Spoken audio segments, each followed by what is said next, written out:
Amigos telespectadores da Rede Vida de Televisão e do programa Páginas Difíceis da Bíblia. Nós, na semana passada, acredito, nos detivemos na morte de Jesus. Foi isto, não é? Então agora o evangelista continua alguns episódios a narrar alguma coisa após a morte de Jesus. Vamos ver? Vamos, então estamos no capítulo 27 do Evangelho de Mateus e a partir do versículo 51. Nisso, o véu do santuário se rasgou em duas partes. Bom, então vamos aos poucos. O véu do santuário. Eu não sei se o evangelista tinha conhecimento de quantos véus havia no templo de Jerusalém. Normalmente, os leitores desse evangelho leem esse episódio como se o templo de Jerusalém lhes fosse conhecido, o que não é verdade. Quem de nós conheceu o antigo templo de Jerusalém? Quantas cortinas havia nesse templo de Jerusalém? Que véu se teria rasgado de acordo com Marcos e com Mateus? O evangelista, acredito, nem ele mesmo saberia responder a todas essas perguntas. De qualquer maneira, de qualquer modo, ainda que, e certamente havia diversas cortinas, a ele, quero crer, interessava descrever apenas a dessacralização do templo. Ou seja, aquele âmbito, aquele local do templo mais sacro e dividido dos demais, quem sabe por uma cortina, o santo dos santos, agora se torna dessacralizado. Em que sentido? Agora, quaisquer pessoas podem lá entrar. Quem vai fazer uma teologia a partir da dessacralização é o autor da carta aos Hebreus. O que era somente permitido ao sumo sacerdote uma vez por ano, agora, em Cristo, todos nós podemos realizar. Todo cristão pode se colocar diretamente, não no templo de Jerusalém, que nem existe mais, e nem é o mais importante, mas diretamente na pessoa, na presença de Deus. Onde está Deus? Deus está em toda parte. Mas onde é que se faz? Como é que Deus se deixa atingir? Como é que nos chegamos a Deus? Através de Jesus Cristo, não mais através do templo de Jerusalém. Esse é o significado profundo do significado do véu do templo rasgado em dois. De agora em diante, o santo dos santos, isto é, a majestade de Deus, está aberta e está acessível a todos, indiscriminadamente, com uma condição, que vão a Deus por Jesus Cristo, através de Jesus Cristo. Uma teologia disto não é feita em Mateus, mas é feita pelo autor da carta aos Hebreus. Dá para fazer uma relação com os versículos anteriores, destruir este templo... Mas esse não é Mateus, esse é João. Sim, mas dá para fazer uma relação nesse sentido, dessa proximidade diretamente com Jesus? Teologicamente sim, exegeticamente não. Tá. Teologicamente sim. Faz parte do patrimônio cristão de que hoje se vai a Deus através de Jesus Cristo. Ou seja, Jesus Cristo é a única condição para que qualquer ser humano, homem, mulher, de qualquer lugar, chegue a Deus. Então, isto vale inclusive para os não cristãos, hein? É claro que eles não aceitam isto. É evidente que um muçulmano não aceita isto, ou um budista, ou, sei lá, um judeu. Mas não posso pôr em dúvida, não posso aceitar que um cristão ponha isto em dúvida. Jesus Cristo não é mediador dos cristãos ou dos católicos, é de todos os seres humanos. Então, o que eu digo da relação é justamente essa questão do templo. Então, o templo é Jesus Cristo. Atualmente, sim. Bem, existem diversas teologias do templo de Deus no Novo Testamento. O templo é Jesus Cristo, o templo é a comunidade cristã, segundo a teologia, o templo é cada um de nós, uma terceira teologia. Existem 3 teologias do novo templo de Deus. De qualquer maneira, são sempre pedras vivas, não mais pedras mortas. Uma coisa interessante, o cristianismo conviveu por 3 séculos sem templo nenhum, sem basílica nenhuma, sem edifício nenhum. O que significa que não é da essência do cristianismo igreja. Claro que nós precisamos de igreja como locais de culto, de celebração, senão onde iríamos fazer? Na minha casa cabem 15 pessoas, na sua cabem quantas? Pois é. Então, nós precisamos, mas não faz isto parte da essência do cristianismo. Como, por exemplo, para os judeus, não é? O local mais sagrado é o que restou do templo de Jerusalém, é o Muro das Lamentações. Nós não temos isto. Não temos um mandamento a irmos a Meca, ou a irmos a Roma, ou a irmos a Jerusalém uma vez na vida. Não temos este mandamento. Muito bom. Podemos prosseguir? Pode. Então, nisso, o véu do santuário se rasgou em 2 partes, de cima a baixo. A terra tremeu e as rochas se fenderam. A terra tremeu, um terremoto. As rochas se fenderam. Esses aqui são 4 elementos que só tem Mateus. O véu tem Marcos também, mas a terra tremeu, um terremoto. As rochas que se fenderam. Segundo elemento. Terceiro. Abriram-se os túmulos. Abriram-se os túmulos. E muitos corpos dos santos falecidos ressuscitaram. E apareceram a muitos depois da Páscoa, não é? E saindo dos túmulos após a ressurreição de Jesus, entraram na cidade santa e foram vistos por muitos.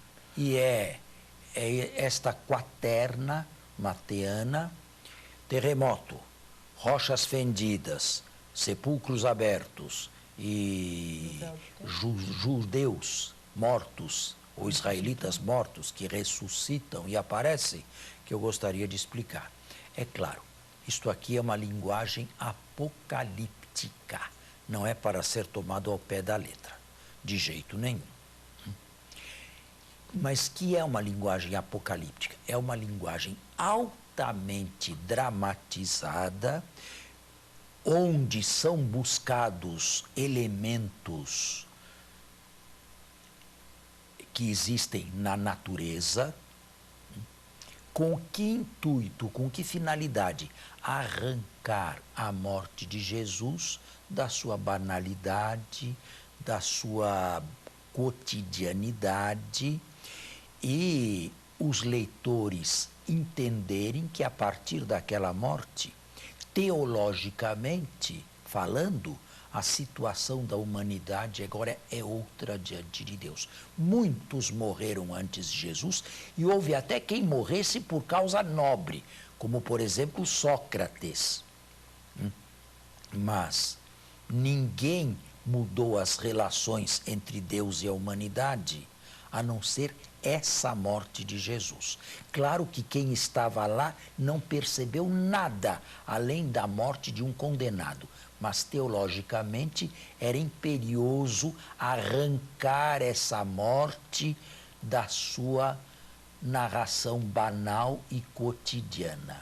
E isto foi feito através desses elementos apocalípticos que a linguagem, o linguajar apocalíptico, descreve como sendo o final da história, trazido para a morte de Jesus. E assim ela pode ser, é um estratagema para ela ser repensada como a morte mais importante que houve na humanidade. Desde antes de Cristo até depois de Cristo. Para nós que temos fé, não existiu outra morte que tenha modificado substancialmente as relações do Onipotente com os seres humanos, a não ser esta morte de Jesus. Aí está a explicação desta quaterna que só Mateus tem. Agora, o terremoto vai novamente ser repetido por ocasião da ressurreição de Jesus nesse evangelho. Eu tenho a impressão que nós vamos ter que fazer um intervalo agora. Acho que é bom não progredir. Vamos, e voltamos já. Pode ler então, quem for. Página de 54. 54. E saindo não, Centurião. O centurião e os que com ele guardavam a Jesus, ao verem o terremoto e tudo mais que estava acontecendo, ficaram muito amedrontados e disseram: de fato, este era filho de Deus. Esta é uma confissão cristã que Marcos e Mateus antecipam na boca de um pagão. O centurião, também aqui se deve entender mais teologicamente. Um pagão nos antecipa no ato de fé que é nosso. Ele é o Filho de Deus, é uma confissão de fé cristã, certo? Estavam ali muitas mulheres olhando de longe. Haviam acompanhado Jesus desde a Galiléia a servi-lo. Entre elas, Maria Madalena, Maria, mãe de Tiago e de José, e a mãe dos filhos de Zebedeu. Continue. Chegada a tarde, veio um homem rico de Arimateia, chamado José. Este José de Arimateia é uma figura curiosa. Ele não apareceu em lugar nenhum. É a primeira vez que aparece Arimateia. Nós não sabemos, os exegetas não sabem nem mesmo onde ficava Arimateia. Seria um nome de aldeia? Seria uma aldeia chamada Arimateia? Ou seria um nome gentílico? Seria um patronímico? Seria O que seria essa Arimateia? Nós não sabemos até hoje. É um desconhecido, só aparece nos 4 evangelhos no momento da sepultura de Jesus. Isto para nós é importante. Certamente não foi inventado. Certamente foi uma pessoa histórica. Porque se tivessem que inventar, se tivesse sido inventado, teriam inventado um nome mais conhecido. Nós não sabemos quem era, nós não sabemos se era discípulo de Jesus, nós não sabemos se foi simpatizante de Jesus, nós não sabemos se se converteu à fé cristã mais tarde, nós não sabemos se era conhecido da comunidade, absolutamente nada. Há quem afirme que esse José de Arimateia agiu não tanto por simpatia para com Jesus, quanto movido por escrúpulos em se ter que celebrar a Páscoa naquele ano em Jerusalém com aqueles cadáveres e o cadáver de Jesus pregado na cruz. Isso seria um insulto, isso seria uma humilhação para os judeus. O enterro de Jesus, como vamos ver, foi um enterro rápido. É possível que José tenha sido movido muito mais pelo desejo de acabar imediatamente com aquela cena macabra do que uma simpatia, um amor, uma delicadeza para com Jesus. Entendi. O qual também se tornara discípulo de Jesus. Aí Mateus afirma que sim, mas... Se tornara, né? Historicamente, nós não sabemos o que Mateus quis dizer com isto. Tá. De qualquer maneira, é desconhecido. E isto depõe a favor da historicidade. E dirigindo-se a Pilatos, pediu-lhe o corpo de Jesus. Então Pilatos mandou que lhe fosse entregue. José... Deveria ser um judeu notável para ir diretamente a Pilatos. E correr um certo risco também, pedir o cadáver de um condenado. Quem seria? O que queria? O que pretendia? José, tomando o corpo, envolveu-o num lençol limpo e o pôs em seu túmulo novo, que lhe talhara na rocha. Em seguida, rolando uma grande pedra para a entrada do túmulo, retirou-se. Ora, Maria Madalena e a outra Maria estavam ali sentadas em frente ao sepulcro.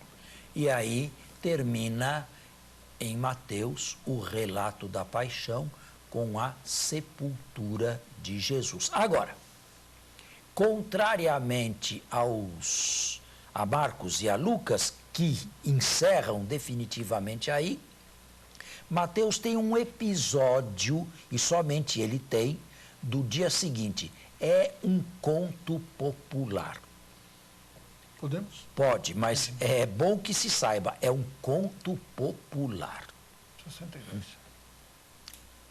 No dia seguinte, um dia depois da preparação, os chefes dos sacerdotes e os fariseus, reunidos junto a Pilatos, diziam: Senhor, lembramo-nos de que aquele impostor disse, quando ainda vivo: depois de 3 dias ressuscitarei.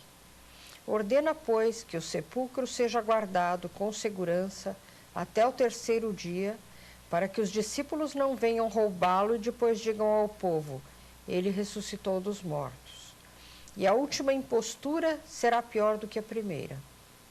Pilatos respondeu: tendes uma guarda, ide. Tendes uma guarda é uma expressão tanto ambígua.